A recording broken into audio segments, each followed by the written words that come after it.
Hola, ¿qué tal? Mi nombre es Alejandro. Muy buen día, tarde, noche. Les doy la más grata bienvenida a su canal de horror preferido. Es muy difícil saber que nos estamos metiendo con fuerzas sobrenaturales cuando, por ignorancia o desconocimiento, hacemos algo indebido o que sin saber nos están dañando. Los relatos que estás por presenciar hablan precisamente de la brujería, que es más real de lo que imaginamos. Apaga la pequeña luz de tu habitación. Esto es Inframundo. Sin más, comenzamos.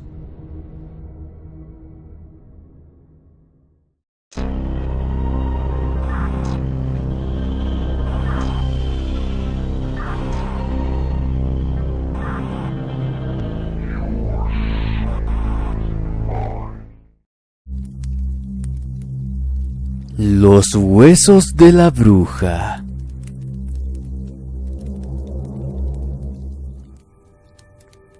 Todavía sudo de miedo, siento horror. Las cosas nunca volverán a ser iguales.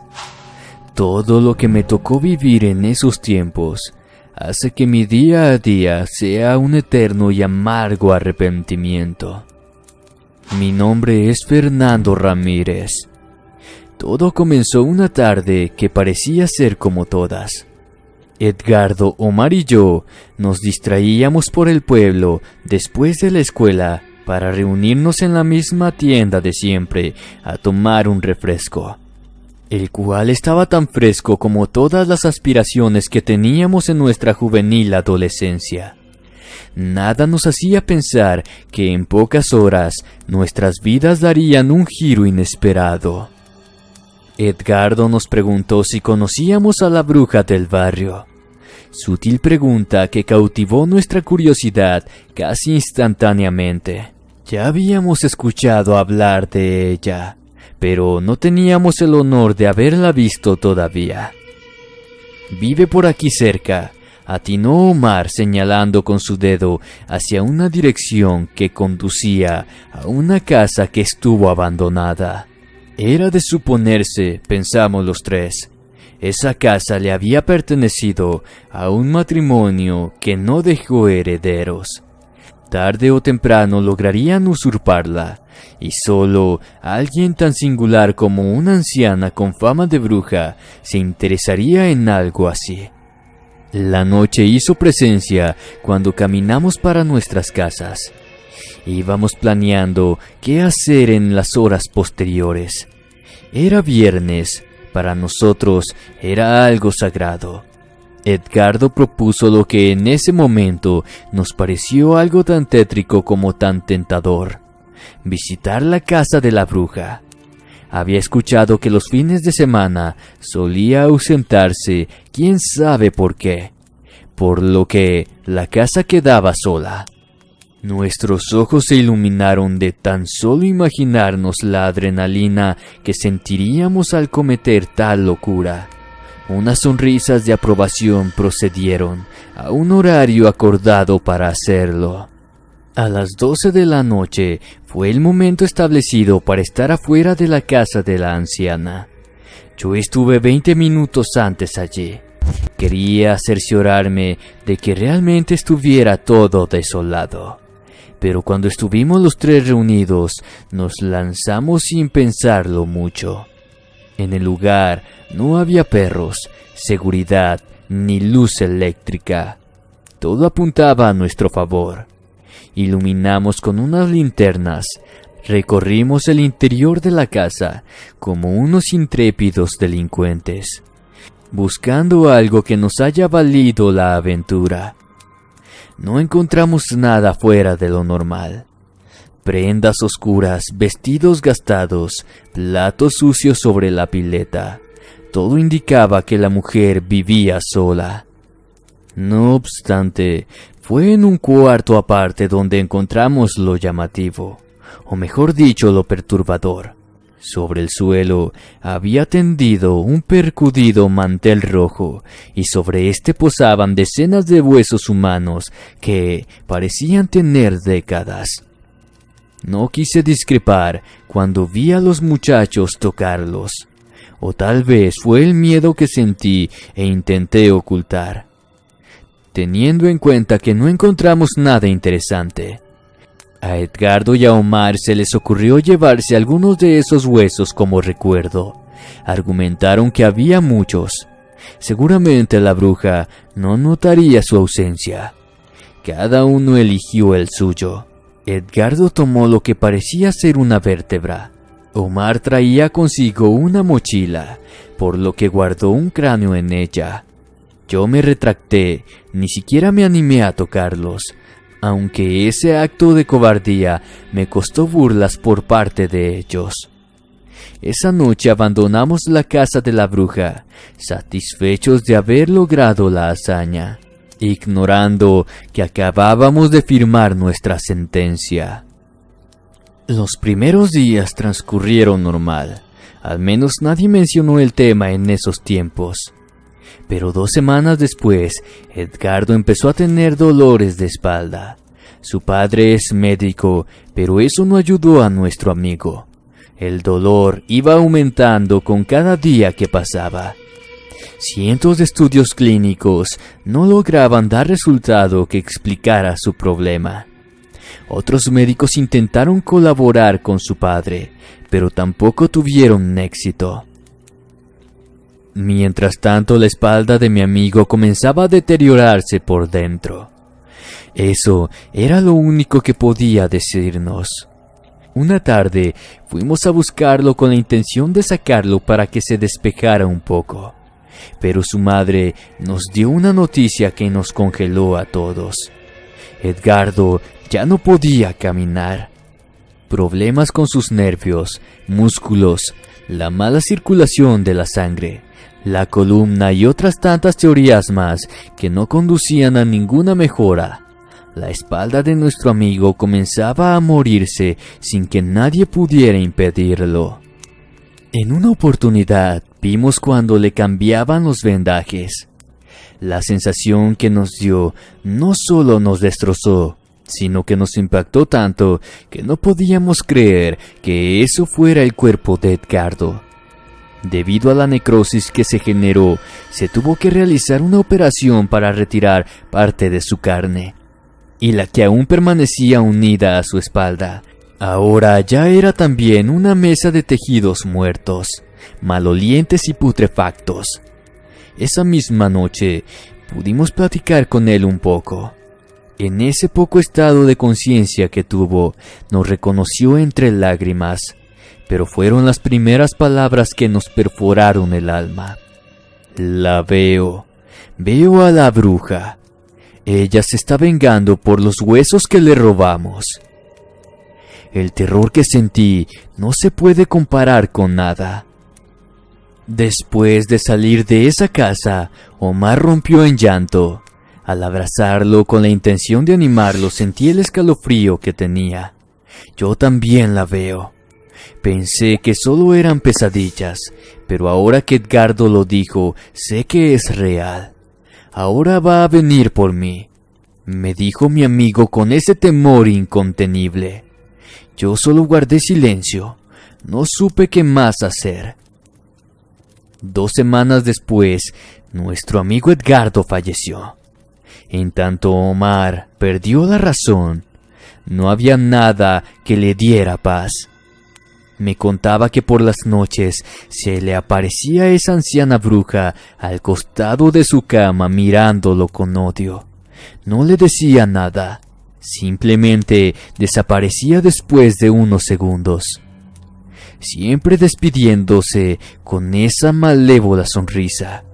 Ni las pastillas que tomaba para dormir lograban ayudarlo. A los pocos días el padre de Edgardo vino a verme. Mientras guardaban las cosas de su hijo, encontró oculto el hueso que él había tomado de la casa de la anciana. Me preguntó si sabía algo al respecto. Entre lágrimas le conté todo. Esperé a recibir un merecido regaño de su padre, pero a cambio de eso lo vi llorar mientras presionaba su puño como quien no soporta la ira que lleva dentro. Puso el hueso frente a mis ojos y me preguntó si sabía lo que era. Le dije que no, solo que se llamaba vértebra, pero no sabía de qué parte correspondía. Vi sus ojos llorosos enardecer cuando me lo describió. Eso era una vértebra lumbar de un humano, precisamente del mismo hueso donde comenzó la enfermedad que llevó al fallecimiento a su hijo. El padre de Edgardo salió de mi casa, en tanto yo salí corriendo a casa de Omar para explicarle lo que estaba pasando, pensando que si devolvía aquel cráneo, la bruja lo dejaría en paz. Pero fue demasiado tarde. Cuando me estaba aproximando, vi una patrulla fuera de su casa. Una mujer gritaba de dolor. La reconocí. Era la madre de Omar. Caminé despacio. Presentía el horror venidero, pero quería verlo con mis propios ojos. El cuerpo del único amigo que me quedaba estaba tirado sobre la calle. Según testigos, lo vieron cruzar sin precaución, aturdido quizás por los medicamentos que tomaba. Como si fuera un juego de la vida, Omar cayó desmayado delante de un auto justo antes de que le aplastara la cabeza. Ni siquiera tocó el resto de su cuerpo, solo fue el cráneo. Este estaba partido en 1000 pedazos. Todo eso era una sola masa de cuero cabelludo, cerebro y huesos astillados cubiertos totalmente de sangre. Jamás vi a aquella anciana, como si ésta se hubiese mudado, llevándose con ella todo tipo de evidencia. Yo visité a un curandero durante mucho tiempo por mi problema. Él me explicó que seguramente los huesos que mis amigos tomaron eran los que la bruja utilizaba para hacer sus hechizos. Ella lo sabía, siempre supo que invadimos su casa y utilizó esos mismos huesos para hacer el trabajo de brujería que se llevó la vida de mis 2 amigos. En cuanto a mí, cargo el arrepentimiento de no haber evitado el error. Estoy vivo, pero no salí ileso. De vez en cuando veo a una mujer anciana durante las noches, parada en un rincón de mi habitación. Me mira con esa misma sonrisa que torturó a mis amigos antes de acabar con ellos por medio de esa maldita brujería. Esto que les cuento, más que un relato, es una advertencia de que nunca se deben meter con lo desconocido. La codicia brujeril.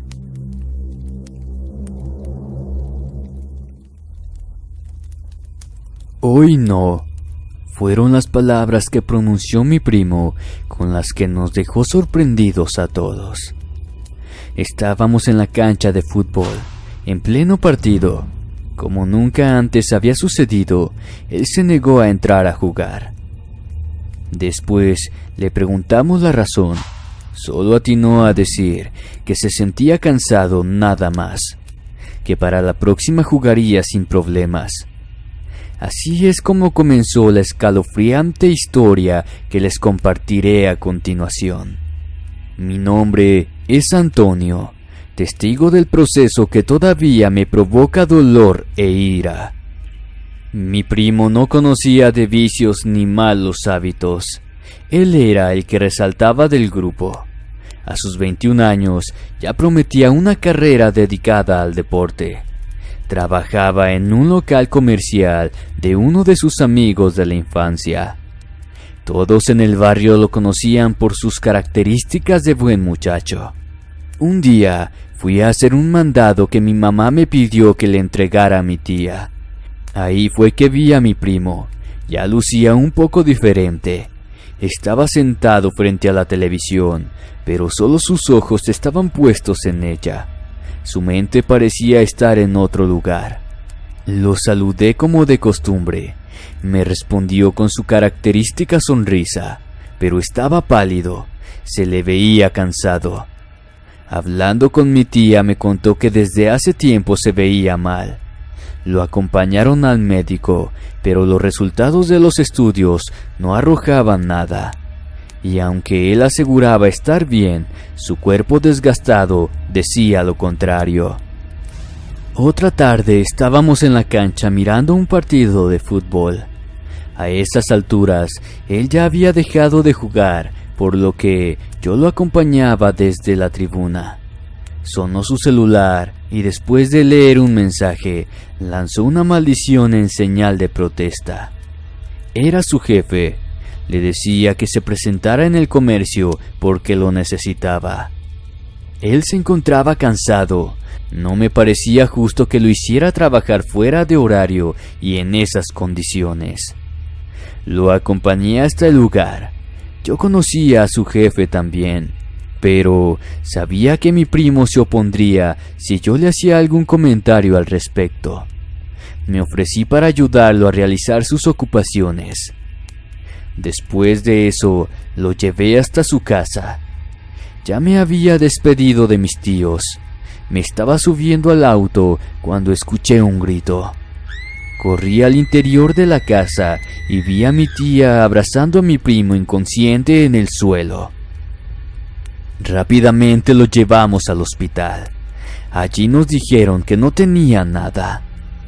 Repitieron lo mismo que venían diciendo en todos esos meses. Mi primo no aparentaba tener alguna enfermedad. No comprendían qué es lo que estaba pasando. Esa noche estuvimos en su habitación platicando durante horas. Yo vi sus ojos llorar. Sentía miedo de que algo le pasara, más aún sabiendo que ningún medicamento lo estaba ayudando. Al domingo siguiente faltó a la cancha. Le mandé un mensaje, pero no me respondió. Tomé a mi hermano y le pedí que me acompañara para verlo. Encontré a mi tía llorando en la oficina. Me dijo que él había amanecido peor. Me dirigí a su habitación y cuando lo vi, no pude sentir erizarme la piel. Mi primo estaba dormido, pálido. La piel de su cuerpo estaba cubierta de ronchas. Según mi tía, estuvo quejándose del dolor antes de volver a dormirse. El médico que fue a visitarlo logró quitarle su fiebre, pero no sucedió lo mismo con los otros síntomas. A la mañana siguiente llamé a mi tía para preguntarle cómo había seguido el primo. Quedé anonadado al escuchar que esa mañana temprano se levantó para ir a trabajar. Molesto me dirigí a su trabajo. Lo encontré ahí a duras penas. Se había puesto una camisa larga para cubrir sus ronchas, logrando así que su jefe no se diera cuenta, pero nada pude hacer. La testarudez de mi primo era mayor de lo que yo estaba pensando. Sin embargo, no dejé pasar la oportunidad de contarle su situación al jefe. Mi primo se enojó por lo que hice. No me quiso ver durante días. Cuando llegó el sábado siguiente recién pude ir a verlo. Eso fue posible porque sufrió otro desmayo estando en su casa. En esa ocasión su cuerpo ya no parecía ser el de una persona normal. Las ronchas se habían convertido en llagas abiertas que quemaban un líquido amarillento, despidiendo un olor nauseabundo. Tenía sus labios partidos, sus ojos hundidos y las ojeras debajo de estos se exhibían las noches en vela a causa del dolor. No pude evitar derramar lágrimas al verlo. La impotencia ahondaba el dolor de saber que, sin poder hacer nada al respecto, lo estábamos perdiendo. Me quedé acompañando a mis tíos durante toda la tarde. Fue entonces que escuché de ellos decir algo que me dejó totalmente petrificado. Algo que jamás pasó por mi mente que podría tener relación alguna con lo que le estaba pasando. Ellos cuentan que la noche anterior lo escucharon gritar desesperado. Lo encontraron en un rincón del baño, arrodillado temblando del miedo. Cuando lo quisieron abrazar para levantarlo, dio otro desgarrador grito dirigido a un supuesto demonio, suplicándole que lo dejara en paz.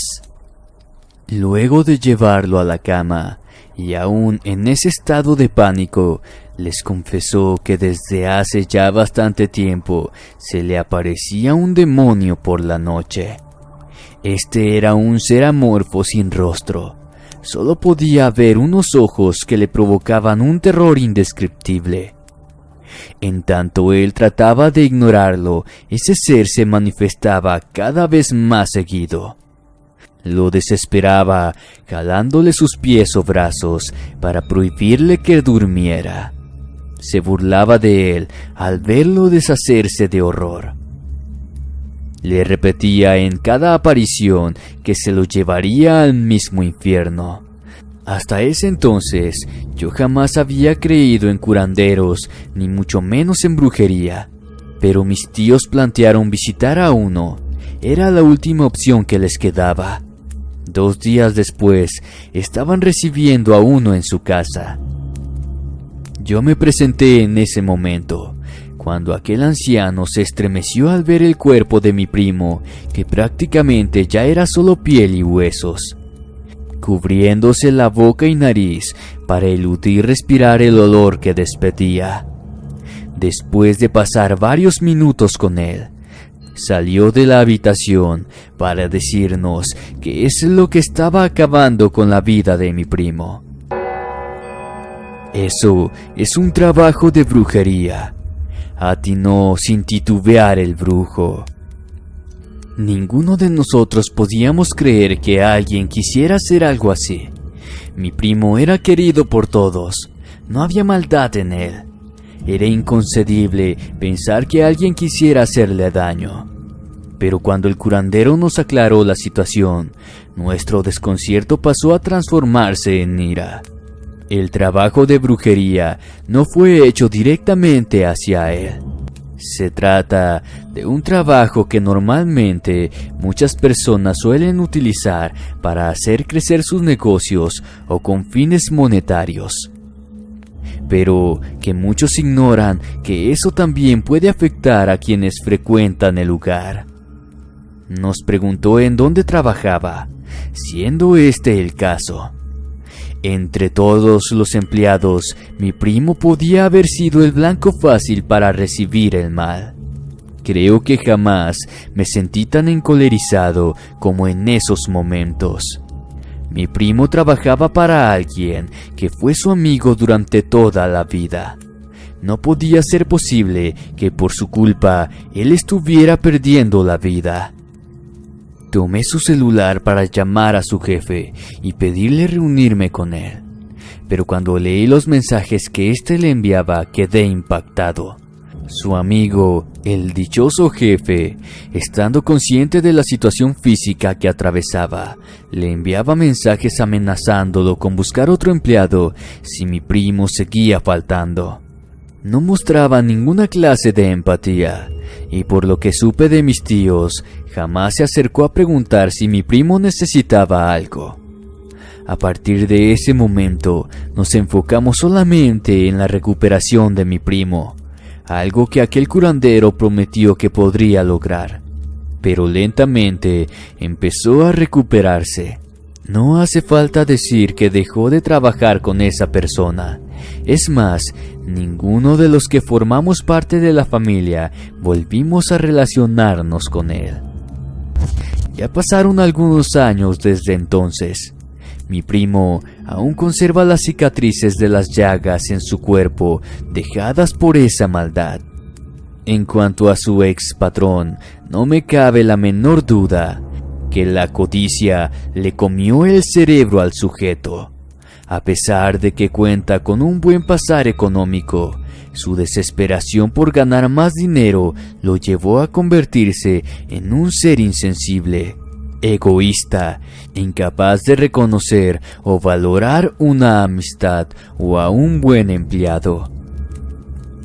Por otro lado, hoy creo firmemente en lo que la brujería es capaz de hacer.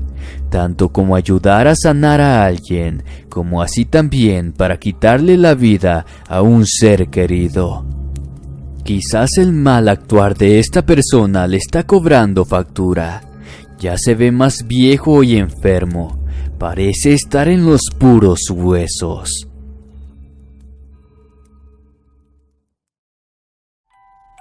¿Qué te han parecido estas aterradoras historias basadas en hechos reales, enviadas por ustedes, el público?